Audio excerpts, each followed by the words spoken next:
Salut, c'est Trado, je suis content de vous retrouver pour la mise à jour de l'analyse technique du CAC 40. Au programme, l'analyse de la séance de lundi, la préparation de la séance de mardi, un backtest, les news. Je vous retrouve juste après ça.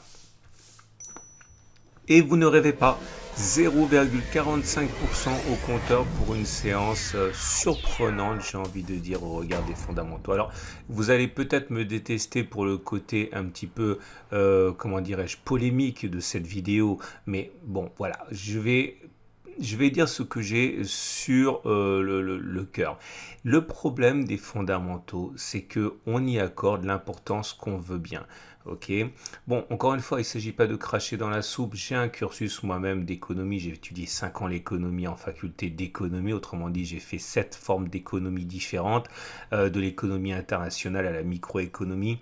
Mais il faut quand même dire les choses comme elles le sont. Les fondamentaux, c'est super pour le long terme, ça explique sans doute tout à long terme, mais à court terme, que de désillusions. J'en veux par exemple pour preuve l'état du 10 ans américain. Ok, regardez cette baisse là à laquelle on a assisté, c'était ici, le taux américain a baissé et effectivement on s'en est félicité, ça a un petit peu donné le carburant au rebond technique auquel on a assisté, mais depuis on a remonté et on se retrouve sur des niveaux qui sont les mêmes, exactement les mêmes qui ont inquiété les investisseurs. Et pourtant, on n'en parle pas du tout. On ne parle plus du tout du taux à 10 ans. On ne parle pas non plus. Alors, c'est cette histoire également qui avait expliqué, qui avait justifié, légitimé la prudence qui était l'incident du canal de Suez. Eh bien, on apprend maintenant qu'après que l'on a craint que le canal soit bloqué pendant des semaines, finalement, le petit bateau s'est remis. Enfin, le gros bateau s'est remis dans le sens de la marche et finalement tout ce qui avait justifié la prudence finalement s'est avéré complètement un fait de notre imagination ou un fait tout simplement des peurs qui entouraient le dossier. Et c'est vrai pour tout. Il y a 24 heures, tout le monde s'inquiétait hein, de la faillite du Family Office avec son exposition énorme pour des milliards de dollars, et bien finalement maintenant ça n'inquiète plus personne.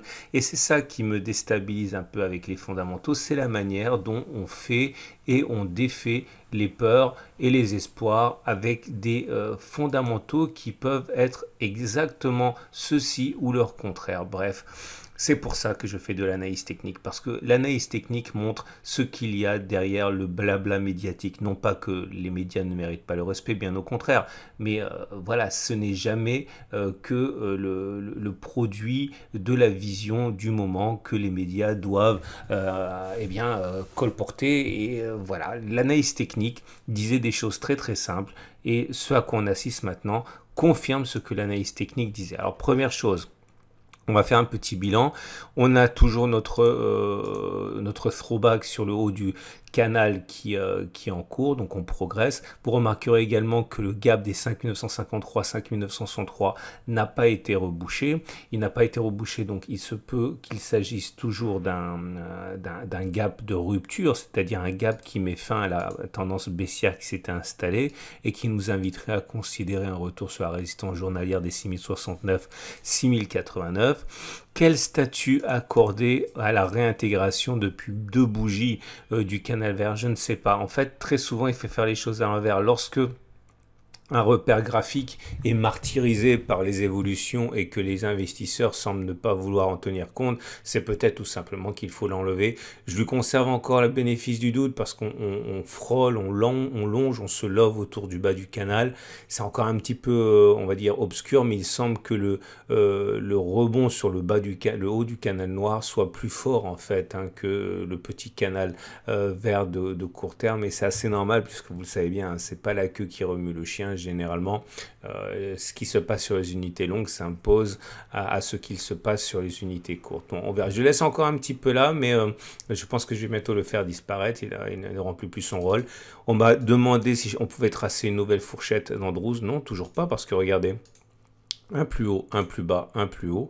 Celle-là est complètement valable. Regardez la précision avec laquelle les cours sont venus tester le bas de la fourchette d'Andrews sans le casser. On est toujours dedans, on n'a pas le droit de tracer une nouvelle fourchette d'Andrews. Donc celle-là, elle reste valable. On a également les éléments de chandelier japonais à considérer maintenant. Vous le savez, hein, le chandelier du jour est plutôt positif, comme l'était celui de la veille. Hein. Pourquoi positif? Ben, pas tout simplement parce qu'il est vert pour commencer. Donc on clôture plus haut que l'on a ouvert. Ça veut dire que la pression en intraday, elle était haussière. Et on termine plutôt dans la partie haute avec un plus haut qui a été inscrit également par rapport à la bougie précédente, pardon. Donc c'est une bougie qui est plutôt positive.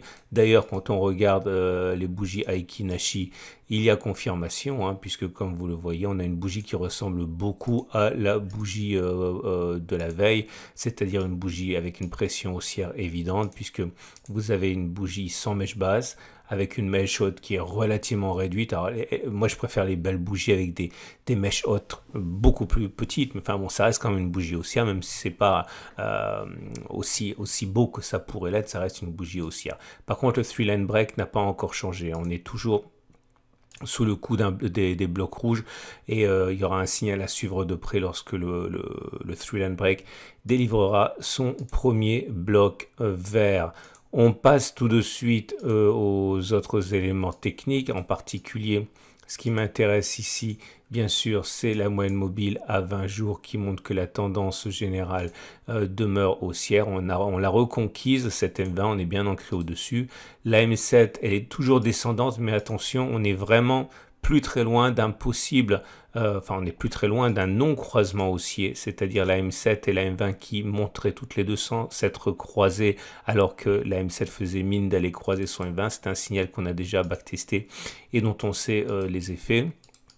La M50 est également haussière, la tendance de fond est haussière, la moyenne mobile à 200 est haussière, donc on sait que la tendance de long terme est haussière. Le pair T-Bonds de mon ami Christophe, toujours haussier également. Donc bon, tout ça milite pour un simple appel d'air, hein, et on a prétexté tout ce qu'on a voulu pour le justifier. Je ne dis pas que c'est la fin de la baisse, je dis simplement que la tendance de fond n'a pas été menacée, hein, et ne l'est pas non plus maintenant. Les bandes de Bollinger, on va commencer à regarder ce qui chagrine un petit peu. Non, d'abord, Satisfacit, je ne peux pas m'empêcher de vous le remettre parce que c'est beau.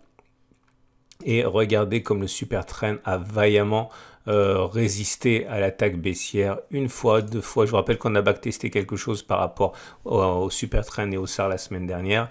Et si on devait casser le SAR, effectivement, ça irait dans le sens du backtest de la semaine dernière.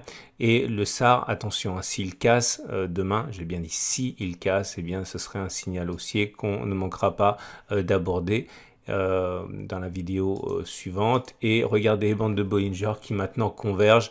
Ça veut dire normalement que la tendance haussière est terminée, qu'on est parti pour une latéralisation ou une tendance baissière. Alors c'est pas toujours vrai, rien n'est jamais vrai. Regardez ici, vous voyez, on a consolidé, les bandes de Bollinger ont été convergents, ça ne nous a pas empêché de repartir sur une période haussière après, hein. Mais généralement quand on a ça, c'est une pause dans la tendance haussière qui risque justement de voir le jour. Et ce que j'aimerais backtester avec vous aujourd'hui, c'est quelque chose qui a fait l'objet d'un backtest il y a quelques semaines dans l'autre sens. Souvenez-vous, ok, on refait le film à l'envers, on avait eu un signal donné par le KST. Alors, le KST était extrêmement branchouille il y a quelques années, il est un peu tombé en désuétude et je vous ai montré à l'aide du backtest de la dernière fois que c'était un petit peu injuste parce qu'il fournit des signaux vraiment intéressants. Et regardez, si on regarde justement comme finalement le suivi, hein, du backtest d'il y a quelques semaines, ça datait de février, et depuis que le signal a été donné sur le KST, on a pris entre le moment où on est entré et le moment où on aurait dû sortir, à savoir aujourd'hui, la bagatelle de 6%. Ok. Alors, on avait backtesté, je le répète, et là, il se produit le phénomène inverse. L'oscillateur KST qui croise son signal à la baisse. Alors, j'aime beaucoup ce que je vais vous proposer parce que certains vont sans doute remettre en cause certaines de leurs pratiques. Alors, le backtest du jour, que se passe-t-il? Que se passe-t-il?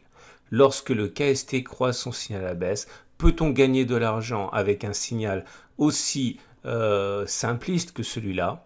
Je spécule à la baisse quand le KST passe en dessous de son signal. Je sors de ma position lorsqu'il recroise à la hausse. On a vu que c'était totalement valable pour le KST qui délivre un signal haussier. Y a-t-il symétrie? Y a-t-il façon de gagner de l'argent avec la stratégie inverse? C'est parti. Alors là, on va regarder tout simplement les variations qu'il y a eu. Ok. Premier signal donné sur cette bougie. On rentre donc ici, on spécule à la baisse. On rachète la position lorsqu'on est sur cette bougie. Et comme vous voyez, ça commence mal puisque on a pris 1,75%. Autrement dit, quand vous spéculez à la baisse, ben vous êtes dans le mauvais sens. C'est un trade qui est perdant. Deuxième BAF, 16,74% de progression alors qu'on était en situation de spéculation à la baisse. Troisième occurrence, plus 4,33. Premier succès ici, moins 4,03. C'est-à-dire que vous êtes rentré normalement sur cette bougie-ci, là, ok, là, et on est sorti sur cette bougie-ci, là. Ça fait effectivement 4,33% de contre vous. Ok, on enchaîne, plus 0,58, plus 5,62. Alors ça, c'est la meilleure performance, moins 22,60. C'était la grande baisse Covid. Plus 0,89, plus 1,73, plus 4,33, moins 3,31, moins 2,53, plus 5,63, plus 1,45, moins 0,61, plus 3,56, moins 2,06, plus 1,49, moins 2,03, plus 1,90, moins 0,16, plus 2,65, plus 2,81, plus 1,20, plus 1,42, moins 1,65, plus 3,66, moins 0,86, plus 2,59, plus 0,38, plus 2,03 et ça y est, c'est terminé. On est arrivé à 30 occurrences avec, vous l'avez compris, hein, c'est l'inverse. Hein. Quand ça monte, c'est qu'on a perdu de l'argent puisqu'on spéculait à la baisse. Et un résultat extrêmement décevant puisque sur 30 occurrences, il y a 21 transactions, spéculations qui sont avérées perdantes, 9 qui se sont avérées gagnantes, autrement dit un taux de réussite de 30%. 30%. Alors après, il faut voir combien on gagne quand on gagne et combien on perd quand on perd. Là, je reprécise une fois de plus par rapport à des questions qui m'ont été demandées.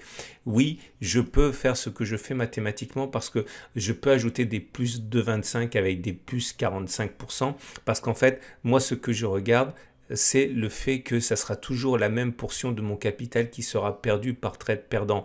C'est-à-dire que l'on perde moins 20% ou que l'on perde moins 2%, j'adapte ma taille de position pour que ça corresponde à 0,5% de mon capital.